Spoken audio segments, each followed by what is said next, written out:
আসসালামু আলাইকুম বন্ধুরা, কেমন আছেন? গুজরাট থেকে সকল বন্ধুকে জানাই এমএন কিচেনে অনেক অনেক স্বাগত। আজ আমি আপনাদের মেথি পরোটা বানিয়ে দেখাবো। তার জন্য এখানে দেখুন একটা আলু নিয়ে নিয়েছি, সেটাকে কেটে নিচ্ছি। এখানে মেথি শাক নিয়েছি, একটা পাত্রয় আটা নিয়েছি 300 গ্রামের মতো এবং পরিমাণ মতো লবণ ও সাদা তেল দিয়ে ময়ন দিয়ে নেব।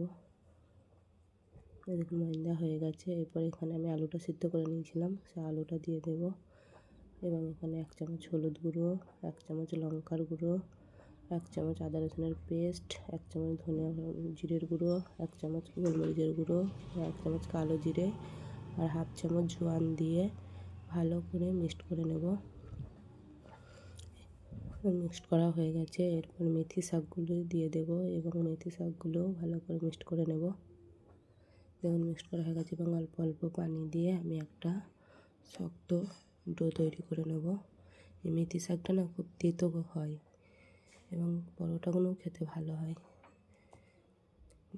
এই দেখুন আমার শক্ত ডো তৈরি করা হয়ে গেছে এবং আমার লিচি কাটাও হয়ে গেছে। এবার একটা লিচি নিয়ে নেব এবং একটু বেলে তার উপরে তেল দিয়ে সেটাকে গোল করে ভাঁজ করে নেব। দেখুন গোল করে ভাঁজ করা হয়ে গেছে। এবার পরোটাটা বেলে নেব।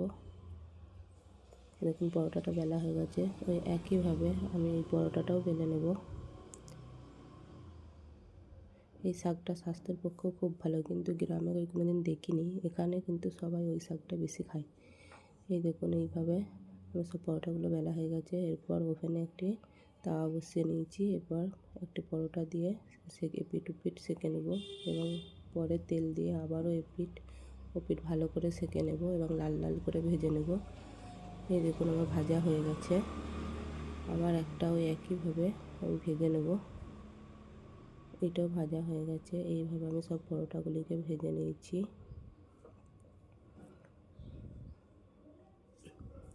দেখুন একের পর এক আমি ভেজে নিচ্ছি। পরোটা ভাজা হয়ে গেছে। যদি ভালো লাগে লাইক কমেন্ট শেয়ার করবেন, পাশে থাকবেন, দোয়া করবেন। আল্লাহ হাফেজ।